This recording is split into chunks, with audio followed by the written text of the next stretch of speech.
WCVH proudly presents CV Today. Good afternoon. Today is Monday, April 16th. Now over to Lexi with some more announcements. Thank you. The quote of the day today is, "Great works are performed not by strength, but by perseverance," by Samuel Johnson. Today's lunch is buckskin burger and the hot combo is chicken filet sandwich. Tomorrow's lunch is pizza sticks with no hot combo. Now over to your weather report. It could be a day for a sweater or wind stronger than leather. For all your daily news, here's Matt with the weather.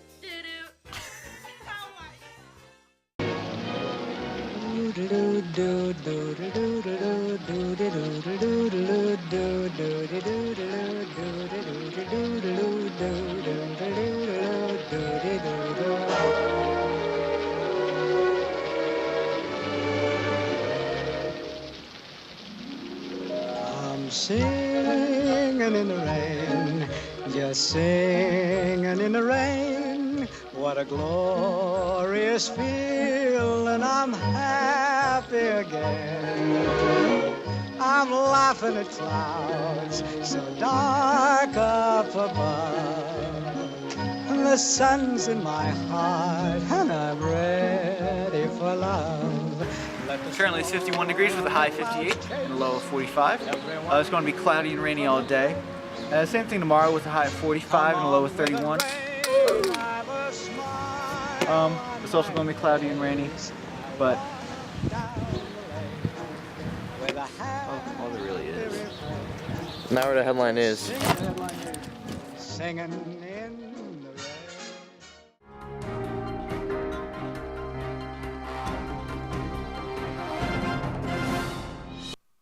A monster blizzard pounded parts of Wisconsin this weekend. We haven't seen snow amounts in years. Major snow fell in Green Bay and Appleton, according to the National Weather Service. Just driving around, making sure everybody's safe. We're pulling people out, helping with a shovel, throwing our hazards on, again, just being out there and taking care of our community. Meanwhile, in Minnesota, more than a foot of snow fell in the Twin Cities. And local forecasters say this will be among the area's strongest snowstorms in history. Parts of South Dakota also received more than 12 inches of snow. It's spring. Pretty soon it'll melt. Then we'll get some more. It'll be fine. In Jefferson, Iowa, crews repairing damage from 80-mile-per-hour winds. I was really shook up because I just had never experienced anything like that before. The gusts tore roofs off buildings and knocked over a garage and an RV. It was crazy and somewhat scary. I was like, holy buckets. At least one confirmed fatality in a tornado that struck Greensboro, North Carolina on Sunday. In parts of Ohio and Michigan, strong winds and rain resulted in heavy flooding. Some residents were forced to evacuate after their homes were surrounded by water. I'm Sophia Steed, reporting.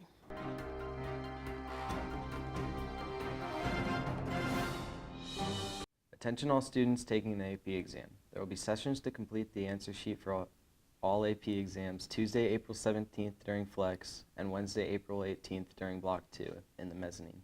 The alternate sessions will take place on Thursday, April 19th during A, B, and C lunch in the mezzanine. All AP exam test takers must attend one of these sessions. The only exception is that the studio art exam does not require a completed answer sheet. Thanks.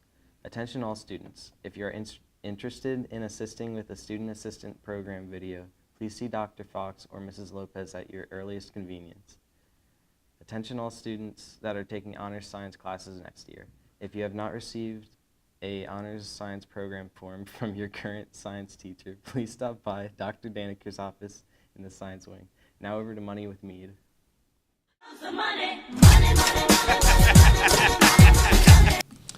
Hey CV, it's Mrs. Mead with Money with Me. Juniors, I'm going to start with you today. Just remember the RILA applications for the Rotary Youth Leadership Conference, which is being held, is being held on Messiah campus in June. If you're still interested and you have transportation to attend, please have those applications in my room, room 210, by April 30th. Now, seniors, this is the last week and a half of applications being accepted. We have our big meeting next week, so make sure you have these applications into the guidance office by 3 p.m. So today, the Fritz application is due. On Wednesday is the Pritchard, the 3 Pritchard applications. The Rotary applications and the Friends of Jen applications are due this Wednesday. On Friday, the CV Ministerium, the LICD, and the CVCCS are due. And also next Monday, the last day of applications, that is the Doherty, the CV Menti, which goes to Mrs. Metzinger, and also the Buckskin is due next Monday. And that will be it for the CV applications, except for the CVEA application. That has a later date because that's given out at graduation. So that's something totally different. So make sure you have them done and completed by 3 p.m. in the guidance office, because I'm down there at 3 and I take them. So if it's after 3, we know it's late, and I actually write late across the top of your application. So make sure it's by 3 p.m. in the guidance office on the day it's due. If you have any other questions, make sure you come up and see me, or you can email me. And thanks for watching, CV. Bye. Any student interested in running for class officer next year must pick up and complete a class officer petition. Completed class officer petitions are due by 12 noon on Thursday, April 19th. Interested freshmen can pick up petitions from Mrs. Kuhn in room 225. Interested sophomores can pick up petitions from Mr. Brubaker in room 100. Interested juniors can pick up petitions from Mr. Helms in room 220. Again, completed petitions are due by 12 noon on Thursday, April 19th. Please see your class advisor with any questions. Seniors, if you have received an invitation to the Senior Athletic Awards Night, the forms and RSVPs need to be received by Tuesday, 4/17/18. Forms can be turned into Mrs. Whistler at the main office or to Mrs. Hintz in the athletic office. Now over to an announcement about sexual harassment. As Mr. Thornton mentioned, April is Sexual Assault Awareness Month. Here at CV, we have a zero tolerance policy for any type of sexual harassment. We even have a specific school board policy, policy number 248, that details every aspect of student sexual harassment. In today's day and age, females as well as males can be faced with issues regarding sexual harassment through social media, in the news, in school, in our relationships, and even at our jobs. It can affect our everyday lives. Please know that you can speak out, and it is not okay to be sexually harassed or to sexually harass someone else. If you are in a situation that feels uncomfortable, it's okay to say no. No always means no. If you are struggling with an issue and think that it might be sexual harassment, speak with an adult here at school that you trust. They can help you work through the issue and guide you in reporting the incident if that is necessary as well. Throughout the remainder of this month, we will be providing statistics and information surrounding sexual harassment in hopes of educating and supporting each other, and to give anyone who may be affected by sexual harassment the confidence to speak up. Please know that you are not alone and you are not to blame. So look out for more information and statistics coming for the remainder of this month. Attention all seniors, the deadline to register to vote is today. Anyone who is already 18 or will be 18 by May 15th can register to vote. The primary election this spring is Tuesday, May 15th. You can register to vote by going to www.votespa.com, where seniors can check their email. Once they're gone, they're gone. A very limited amount of yearbooks are still available. Order now for $74 before they're just another memory. Order at jostensyearbooks.com or see Mrs. King in the library. Attention to students who plan on taking dual enrollment with Hack English 101 course next year and missed our meeting last week. We'll be meeting on Tuesday during Flex in the library. Please be certain to attend. Please see Mr. Kapp or Mr. Weibel with any questions. This is very important that you attend if you plan on taking this course next year. Students, CV Minithon is happening on Friday, May 4th, and we want you to be there. Sign up at lunches to participate in the event. There is a $25 fundraising fee to participate in the event, but feel free to raise more. All proceeds of the event will benefit the 4 Diamonds Fund to end the fight against pediatric cancer.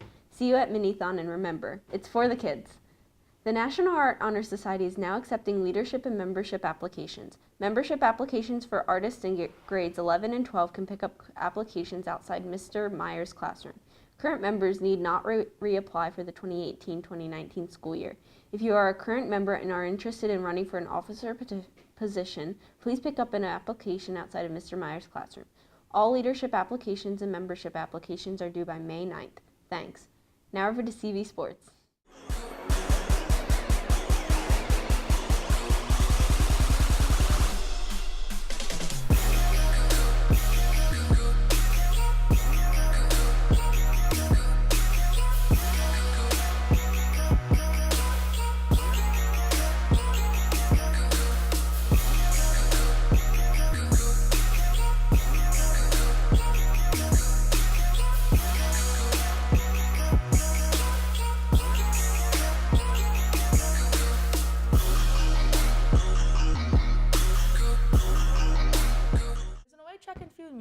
Crest at 4, dismissal at 1:45.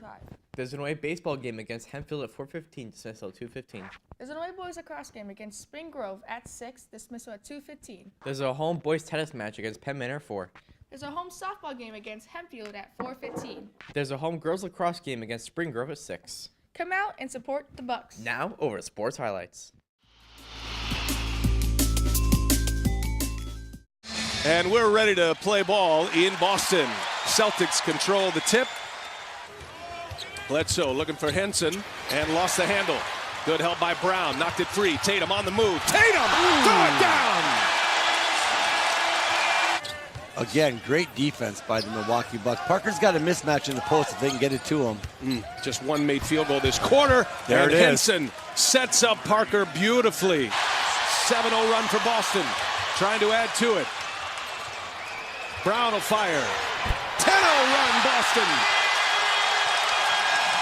Bledsoe guarding Rozier with 5 fouls. He goes by, a little crossover, step back, wide open, and it's good! And Boston has the lead! Terry Rozier! And Brad Stevens does this quite often. Who's going to get the shot here? Gets it in, Middleton for the tie. Oh my goodness! Chris Middleton ties it with a long-range 3. Boston with 30 offensive rebounds in this game. I beg your pardon, 11 offensive boards. Here's Tatum. Oh my goodness! What a finish! Snell just looks apprehensive right now. He's missed a couple of threes. Here's Brogdon on the take, and it's blocked by Tatum. Snell for 3. No. Horford the rebound. And this is going to take us to the finish line as Brogdon gets up the final shot. And the Boston Celtics with a hard-fought overtime win over the Milwaukee Bucks.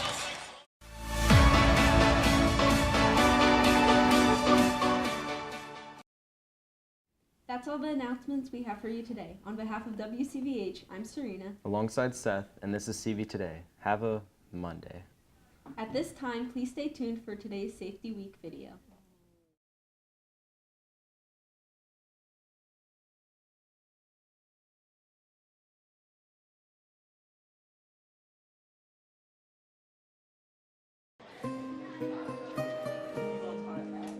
Our schools are among the safest places anywhere.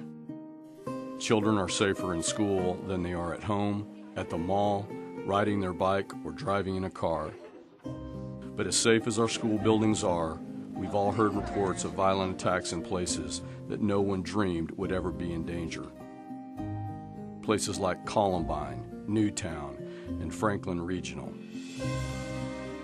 Troubled people sometimes lash out in violent ways.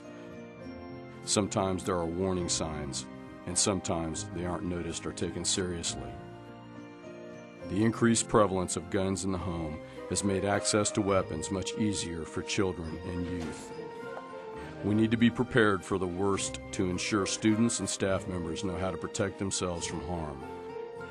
In the event that an individual enters your school with a weapon, your survival may depend on the plan you have developed and practiced far ahead of time. There are 3 things you can remember that can save a life. Run, hide, fight.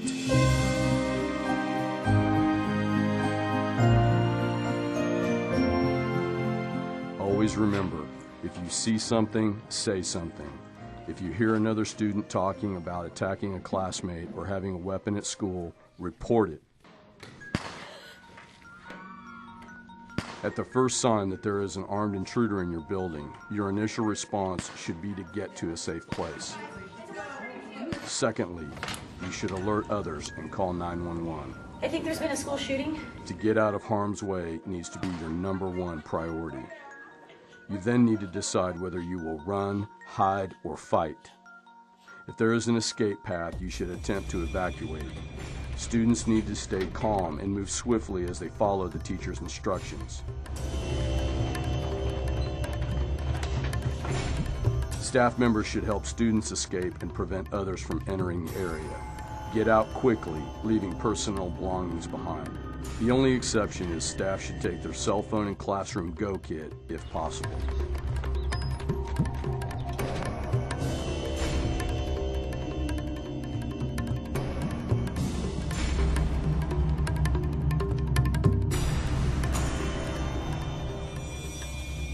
If evacuation is not possible, find a place to hide. Determine if the area you are in can be secured. Stay calm and remember, help is on the way. Students can help by keeping classmates calm and listening to staff members' instructions. Block doors by using furniture and other available items. Silence all electronic devices and be very still. Even though your first instinct may be to call home, your safety depends on keeping quiet.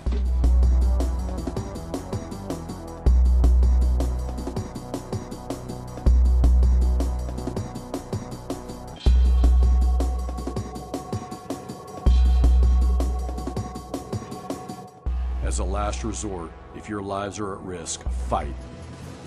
Adults should take the lead to protect students. Use anything that can be used as a weapon against your attacker. Chairs, hot coffee, fire extinguishers, books, and any other improvised weapon.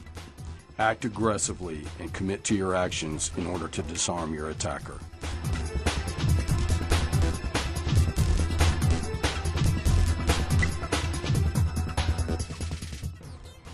When law enforcement arrives on the scene, their focus will be on apprehending the suspect.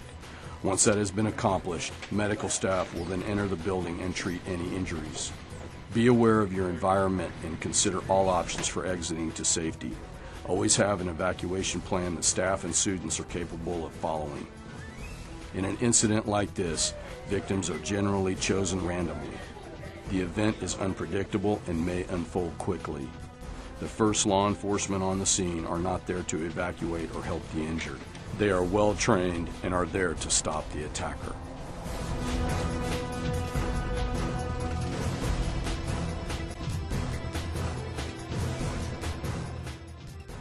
When hearing of a school incident, the first impulse for parents is to immediately come to the school to find their child. This can put the parent in harm's way and interfere with the emergency response team. Parents should not call their student during an intruder incident. If the assailant is still loose in the building, a ringing phone could lead the assailant to students. Information for parents about the incident will be conveyed through ParentLink, the news media, the district's cable TV channel, and on the district's website. Parents will be notified as quickly as possible of the reunification site for their school. To make sure our schools are as safe as they possibly can be, we should all be aware and be prepared. If you see something, say something. Your actions can make all the difference for your safety and your survival. When dealing with an armed intruder, either at school or out in the public, there are 3 key things you need to remember to survive: run, hide, fight.